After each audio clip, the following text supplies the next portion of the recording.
تمام تعریفیں اللہ کے لیے ہیں جس نے کائنات کو خوبصورت بنایا۔ میں اس کا حمد و شکر بجا لاتا ہوں نعمتوں پر، اور میں گواہی دیتا ہوں کہ اللہ وحدہ لا شریک کے علاوہ کوئی سچا معبود نہیں جس سے ہم توفیق اور مدد مانگتے ہیں، اور میں گواہی دیتا ہوں کہ ہمارے نبی و سردار محمد صلی اللہ علیہ وسلم کے بندے رسول ہیں جو اللہ کے توکل پر زندہ رہے۔ اللہ تعالیٰ آپ اور آپ کے آل و اصحاب پر صلاۃ و سلام نازل فرمائے جو ہمارے لیے باعث شفاعت ہو۔ حمد و ثنا کے بعد میں تمہیں اور اپنے آپ کو اللہ کے تقوی کی وصیت کرتا ہوں، جیسا کہ ارشاد باری تعالیٰ، اے ایماندارو اللہ تعالیٰ سے کما حق ہو ڈرو اور دیکھو مرتے دم تک مسلمان ہی رہنا۔ اللہ تعالیٰ نے اس دنیا جہان کو اپنی نرالا کاریگری سے مزین فرمایا اور اس میں حسن و جمال کے تمام مقاصد اور خوبیاں مدیت فرمائی۔ ارشاد باری تعالیٰ ہے، اللہ تعالیٰ وہ ذات ہے جس نے اپنی پیدا کردہ ہر چیز کو انتہائی خوبصورت بنایا۔ اللہ تعالیٰ نے آسمان کو سورج، چاند اور ستاروں سے مزین فرمایا، جیسا کہ ارشاد باری تعالیٰ، یقیناً ہم نے آسمان میں کئی برج بنائے اور اسے دیکھنے والوں کے لیے سجا دیا، اور زمین کو پہاڑوں، پیڑ پودوں، نہروں اور پھولوں سے سجا کر اس کی تعریف کرتے ہوئے فرمایا، روئے زمین پر جو کچھ بھی ہے بلا شبہ ہم نے اسے اس کی زینت کا باعث بنایا ہے تاکہ ہم انہیں آزمان لیں کہ ان میں سے کون سے سب سے زیادہ نیک اعمال کرنے والے ہیں۔ اسی طرح تمام چھپائیوں کو حسن و جمال کا باعث قرار دیتے ہوئے اللہ تعالیٰ نے فرمایا، اور اللہ تعالیٰ نے گھوڑوں، کھچروں اور گدھوں کو تمہاری سواری اور زینت کے لیے پیدا فرمایا، اور وہ مزید ایسی چیزیں پیدا کرے گا جن کا تمہیں علم بھی نہیں ہے۔ انسان تو پوری کائنات سے بھی بڑھ کر خوبصورت ہے، جسے اللہ تعالیٰ نے شکل و صورت، بناوٹ اور میانہ خد و خال سے زینت بخشی ہے، سو انسان اپنی ذات کے اعتبار سے خوبصورت اور صفات کے اعتبار سے حسن و جمال کا پیکر ہے۔ اللہ تعالیٰ کا ارشاد ہے، وہ ذات ہے جس نے تجھے انتہائی ٹھیک ٹھاک پیدا کیا، تمہیں درست و برابر بنایا اور اپنی مرضی سے ہی تمہاری شکل و صورت بنائی۔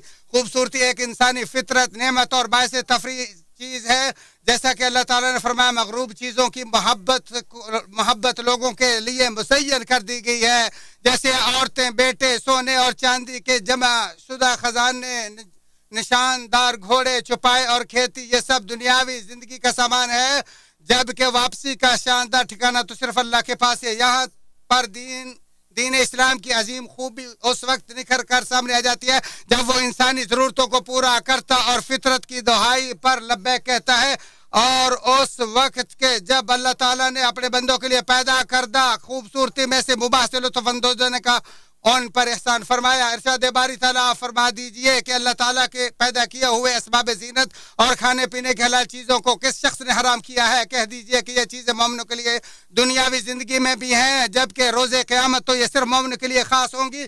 اسی طرح ہم سمجھدار لوگوں کے لیے آیات کو کھول کر بیان کرتے ہیں۔ نبی مکرم صلی اللہ علیہ وآلہ وسلم حسن و جمال اور خوبصورتی میں ایک میانہ و مثالی نمونہ، سب سے بڑھ کر پاکیزہ اور سب سے زیادہ ستھرے تھے۔ خوشبو کا تحفہ واپس نہ کرنا، اس کا بکثرت استعمال اور معطر خوشبوؤں سے لطف اندوز ہونا آپ کا مبارک رویہ تھا۔ انیز آپ صلی اللہ علیہ وسلم فرمایا کرتے تھے، جسے ریحان خوشبو پیش کی جائے وہ اسے واپس نہ کرے، کیونکہ یہ بلا مشقت خوشبو ہے۔ مسلم شریف۔ ہمارے رسول کریم صلی اللہ علیہ وسلم حسین و جمیل ہونے اور حسن و جمال کو پسند کرنے کے ساتھ ساتھ بلا تکلف جمال، بلا اسراف زینت اور بلا شہرت لباس آراستہ ہونے کے خوگر تھے۔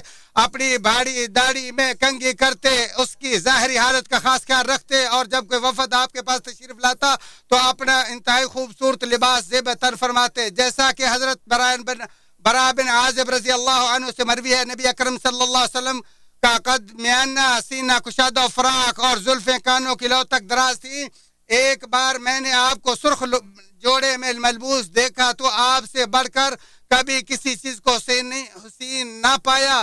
اور حضرت ابن عباس رضی اللہ تعالیٰ عنہ آپ کی خوبصورتی کو بیان کرتے ہوئے فرماتے ہیں، میں نے ہمیشہ رسول اللہ صلی اللہ علیہ وآلہ وسلم کو انتہائی خوبصورت پوشاک میں ملبوس دیکھا۔ یاد رہے کہ مسلمان ہمیشہ موقع محل کی مناسبت اور ہر جگہ کے موافق ہی زینت اختیار کرتا ہے، اور کسی مسلمان کے نزدیک اس میں کوئی شک و شبہ نہیں کہ تمام مقامات سے بڑھ کر زینت کے لائق اللہ تعالیٰ کے وہ گھر ہیں جو اللہ کے نزدیک سب سے زیادہ محبوب اور سب سے بڑھ کر خوبصورت مقامات ہیں۔ ارشاد باری تعالیٰ ہے آدم کی اولاد ہر مسجد نماز کی حاضری کے وقت اپنی زینت لباس اختیار کرو، اور حضرت حسن بن علی رضی اللہ تعالی عنہما جب بھی مسجد کے لیے تیار ہوتے تو اپنا سب سے عمدہ اور خوبصورت لباس پہن لیا کرتے تھے، اور جب ان سے پوچھا جاتا، ان کے بارے میں پوچھا گیا تو آپ فرماتے بلا شبہ اللہ تعالیٰ خوبصورت ہے اور خوبصورتوں کو پسند کرتا ہے، اور میں اپنے رب کے لیے اس لیے بھی زینت اختیار کرتا ہوں کیونکہ وہ فرماتے ہیں ہر مسجد کی حاضری کے وقت اپنی زینت اختیار کر لو، اور مسلمان ہمیشہ وہی زینت اختیار کرتا ہے جو موقع مال اور اس کے حال احوال کے مطابق ہو،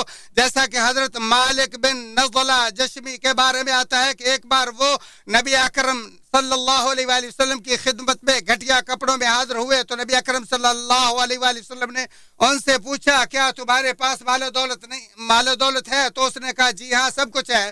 آپ نے پوچھا کس قسم کا مال ہے؟ وہ بولے اللہ تعالیٰ نے مجھے اونٹ، بکریاں، گھوڑے اور غلام عطا کیے ہیں۔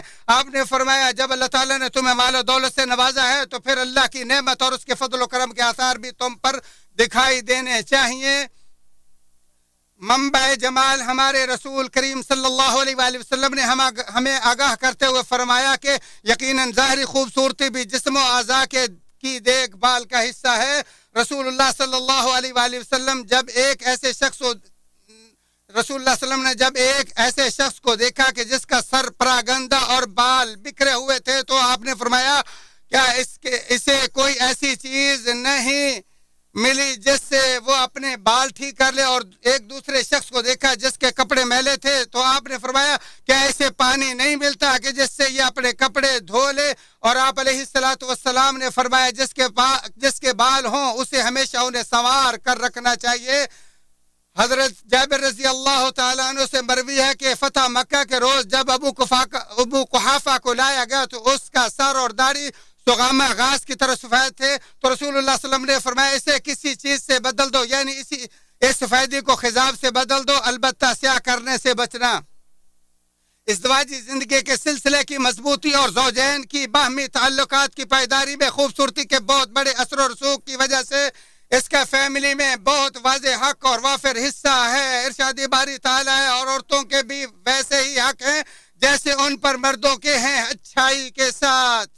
حتیٰ کہ ابن عباس رضی اللہ تعالی عنہما اس کی تفسیر میں فرماتے ہیں میں عورت کے لیے اسی طرح خوبصورت بنتا ہوں جس طرح میں چاہتا ہوں کہ وہ میرے لیے خوبصورت بنے۔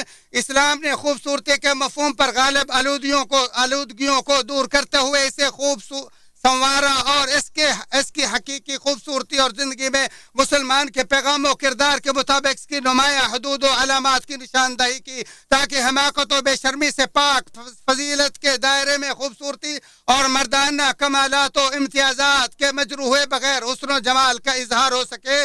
نیز یہ کہ خوبصورتی اختیار کرنے والا کہیں رب کے ناراض کرنے والے ممنوع امر یا تخلیق کو خراب کرنے والے غلط مفہوم یا شبہات کا شکار نہ ہو جائے۔ اور شرعی دلائل سے یہ بات بالکل واضح ہے کہ مرد و زن کی زینت کے مابین فرق کرنے والی حدود سے تجاوز کرنا دین اسلام کے نزدیک انتہائی ناپسند ہے، اور اس سے اخلاق و کردار کی عمارت گر جاتی ہے، فضائل کے اقدار ہل جاتے ہیں، امت کی عظمت اور معاشرے کی پاکیزگی کمزور پڑ جاتی ہے، اور اس کے عواقب و نتائج انتہائی مہلک و تباہ کن ہیں۔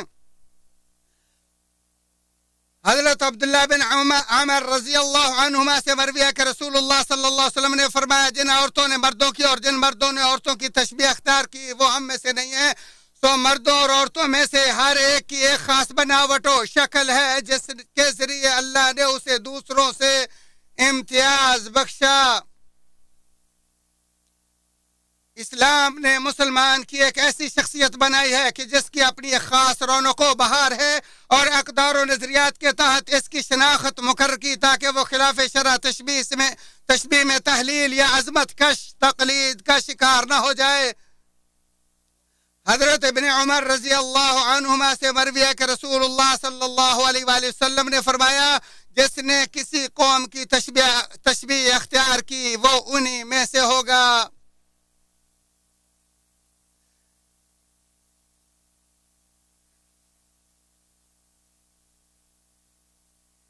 اسی طرح اسلام نے زینت اختیار کرنے میں ایسی مبالغہ آرائی سے بھی منع فرمایا ہے کہ جس سے اللہ کی بناوٹ میں پکی پکی تبدیلی ہو جائے. جیسے کہ اللہ تعالیٰ نے ابلیس کی حکایت کرتے ہوئے فرمایا اور انہیں راہ سے بہکاتا رہوں گا اور باطل امیدیں دلاتا رہوں گا اور انہیں سکھاؤں گا کہ جانوروں کے کان چیر دیں اور ان سے کہوں گا کہ اللہ تعالیٰ کی بنائی ہوئی صورت کو بگاڑ دیں. عورت کی خوبصورتی اور اس کی حقیقی زینت کا مقصد عام یہ ہے کہ اس کے روح پرور حیا اور اس کی شخصیت کو نکھارنے والی پاک دامنی کے زیر سایہ اس کے حسن و جمال کو اجنبیوں کی نگاہوں سے بچایا جا سکے. ارشاد باری تعالیٰ ہے اور اس طرح زور زور سے پاؤں مار کر نہ چلیں کہ ان کی پشیدہ زینت معلوم ہو جائے. اے مسلمانوں تم سب کے سب اللہ کی جناب میں توبہ کرو تاکہ تم نجات پا جاؤ.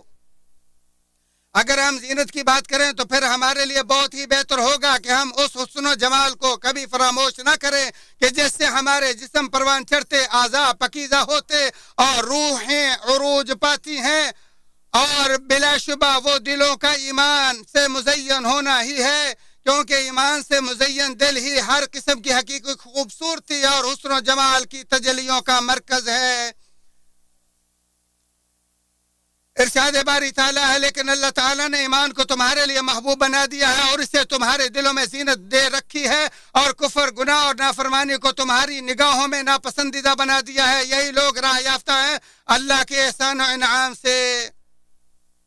اور جب کسی کا دل ایمان سے مزین ہو جائے تو وہ سندر روح، اعلی وقار، بلند اخلاق اور پاکیزہ کردار ہو کر دین و دنیا کے حسن و جمال سے فیض یاب ہو جاتا ہے. اور جب دل ایمان سے مزین ہو جائے تو سارے کے سارے اعضاء ہی خوبصورت ہو جاتے ہیں. جس طرح کے زبان شاندار عبارت، پاکیزہ کلمات اور ایسے خوبصورت بول سے مزین ہو جاتی ہے جو دلوں کو گرویدہ اور عقلوں کو موہ لیتا ہے. جیسا کہ نبی مکرم صلی اللہ علیہ وآلہ وسلم نے بتایا کہ یقیناً بعض بیان اور تقریروں تو سحر انگیز ہوا کرتی ہیں. اللہ تعالیٰ میرا اور تمہارے لیے قرآن عظیم کو بابرکت اور اس کی آیات و ذکر حکیم کو نفع بخش بنائے. اسی پر اکتفا کرتے ہوئے اپنے تمہارے اور تمام مسلمانوں کے لیے اللہ عظیم و جلیل سے تمام گناہوں کی بخشش طلب کرتا ہوں، اور تم بھی اسی سے بخش طلب کرو. بلا شبہ وہ غفور الرحیم ہے.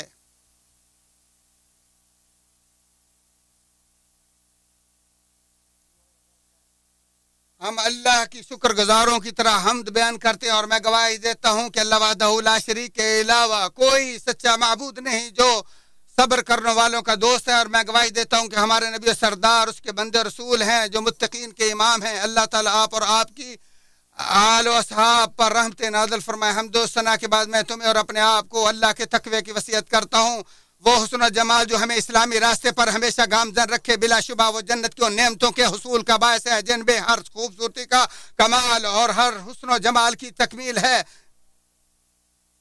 جیسا کہ اللہ تعالیٰ نے فرمایا اور جو کچھ تمہیں دیا گیا ہے وہ صرف دنیاوی زندگی کا سامان اور رونق ہے. ہاں اللہ کے پاس جو ہے وہ بہت ہی بہتر اور دیر پا ہے. کیا تم نہیں جانتے سمجھتے؟ اور فرمایا ان کے جسموں پر سبز باریک اور موٹے ریشمی کپڑے ہوں گے اور انہیں چاندی کے کنگن بطور زیور پہنائے جائیں گے. اے اللہ کے بندو خبردار، رسول خدا پر درود بھیجو، اور جو سو بلا شبہ اللہ تعالیٰ نے اپنی کتاب میں تمہیں اس کا پابند کرتے ہوئے فرمایا بے شک اے ایماندارو، بے شک اللہ تعالیٰ اور اس کے فرشتے نبی مکرم صلی اللہ علیہ وآلہ وسلم پر درود بھیجتے ہیں. مومنو تم بھی آپ صلی اللہ علیہ وسلم پر سلام بھیجو. اے اللہ اپنے پیارے محبوب جناب محمد رسول اللہ صلی اللہ علیہ وسلم پر اسی طرح رحمتیں برکتیں نازل فرما جس طرح تو نے ابراہیم اور ان کے آل اولاد پر رحمتیں برکتیں نازل فرمائی. اے اللہ خلفاء راشدین اور دیگر تمام صحابہ سے راضی ہو جا. اے اللہ اسلام اور اہل اسلام کو عزت عطا فرما، کفر اور اہل کفر کو نیست و نابود فرما. یا اللہ دین اور اپنے دشمنوں کو تباہ فرما. یا اللہ ہمارے ملک اور تمام دیگر اسلامی ممالک کو امن و امان کا گہوارہ بنا. یا اللہ جو اسلام اور اہل اسلام کے خلاف ہیں اللہ ان کی سازشوں کو ان کے لیے نیست و نابودی کا باعث بنا. یا اللہ ہمیں جنت کے قریب کرنے والے اعمال کی توفیق ادا. یا اللہ ہر بھلائی کی ہمیں توفیق عطا فرما اور ہر شر سے ہمیں محفوظ فرما. یا اللہ ہماری مدد فرما اور ہمارے خلاف ہماری مدد، ہمارے دشمنوں کی مدد نہ فرما. یا اللہ ہمارے اوپر زیادتی اور ہمارے خلاف سازشیں کرنے والوں کے خلاف ہماری مدد فرما. یا اللہ ہمیں جنت کے اعلیٰ مرتبے عطا فرما. یا اللہ ہم آپ سے پاک دامنی کا سوال کرتے ہیں. یا اللہ ہمارے اگلے پچھلے چھوٹے بڑے سب گناہوں کا معاف فرما. یا اللہ تو سب کچھ جانتا ہے اور تو ہی آگے پیچھے کرنے والا ہے. یا اللہ نعمتوں کے زوال سے اور عافیت کے تبدیل ہونے سے میں ہم آپ سے پناہ مانگتے ہیں. یا اللہ عاجزی اور کاہلی سے، سستی سے آپ کی پناہ مانگتے ہیں اور تیرے فضل و رحمت کے ہم سائل ہیں. یا اللہ ہمیں اچھا عمل، اچھی کامیابی عطا فرما.